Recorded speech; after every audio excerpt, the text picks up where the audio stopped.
Assalamualaikum warahmatullahi wabarakatuh. Selamat pagi semuanya. Pagi Pak. Oke, bagaimana kabarnya hari ini? Sudah siap untuk belajar? Baik, Pak, sudah. Oke, kalau gitu silahkan siapkan buku dan alat tulis yang akan kita pakai untuk pelajaran kali ini. Baik Pak. Sebelum memulai materi, alangkah baiknya kita berdoa. Untuk ketua kelas silahkan memimpin doa. Sebelum melakukan aktivitas pagi hari ini, alangkah baiknya kita berdoa terlebih dahulu. Berdoa dimulai.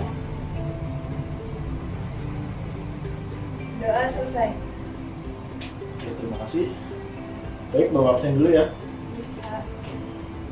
Pertama ada Sela Andini, Hadir Pak. Fadila Tusafana. Hadir Pak. Baik. Ada yang tidak masuk hari ini? Ada Pak.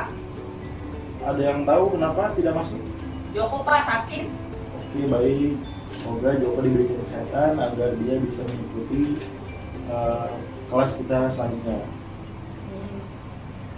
Nah, pada pertemuan sebelumnya kita sudah mempelajari tentang pasar. Jadi ada yang tahu, ada yang masih ingat apa itu pasar? Saya Pak. Ya, apa? Sel? Pasar itu adalah tempat bertemunya penjual dan pembeli.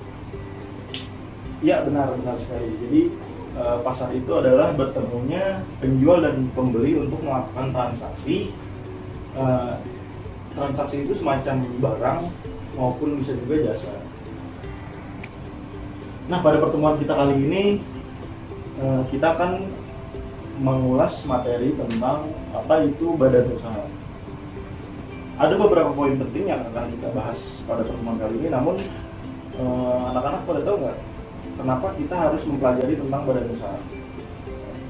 Jadi, kenapa kita harus mempelajari tentang badan usaha? Karena dengan mempelajari badan usaha, suatu saat ketika kita memulai bisnis atau usaha, kita sudah memperoleh ilmu untuk membuka usaha tersebut. Jadi seperti bagaimana hukum yang berjalan dalam usaha tersebut atau bisnis tersebut, dan bagaimana mengolahnya.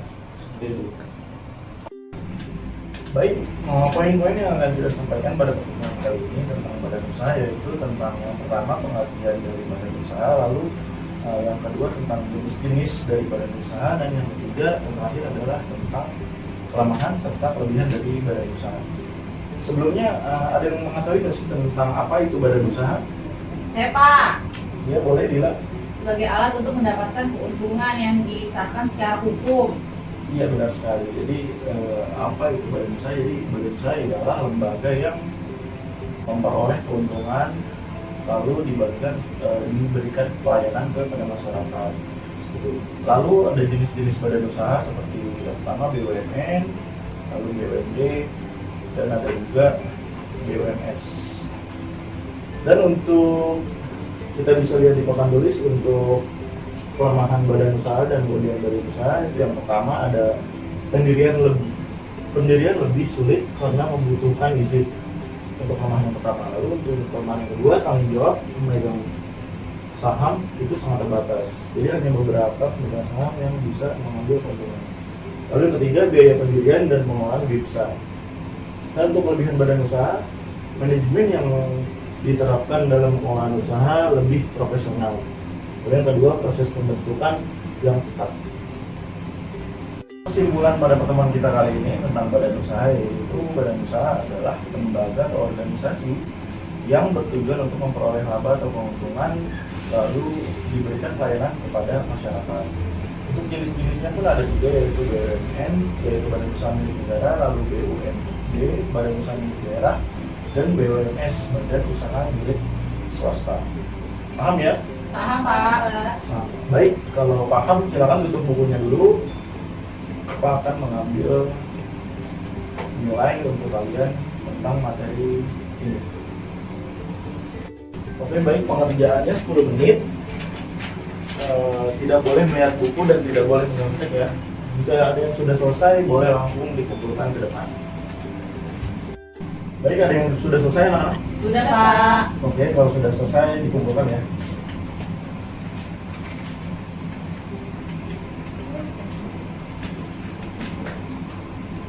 Nah, cukup sekian pertemuan kita pada kesempatan kali ini. Untuk pertemuan minggu depan kita tetap membahas tentang materi di bab ini, yaitu tentang badan usaha. Namun untuk materi selanjutnya kita akan mempelajari tentang bagaimana kegiatan yang ada di badan usaha. Baik, sampai sini ada yang kurang jelas atau ada yang ingin ditanyakan? Sudah Pak. Oke, kalau sudah jelas berarti Bapak akhiri pertemuan kita bersama kali ini. Sebelum kita mengakhiri pertemuan kita, maka baiknya kita berdoa menurut agama dan keyakinan masing-masing. Berdoa dimulai. Berdoa selesai. Baik, sampai ketemu minggu depan. Wassalamualaikum warahmatullahi wabarakatuh. Waalaikumsalam.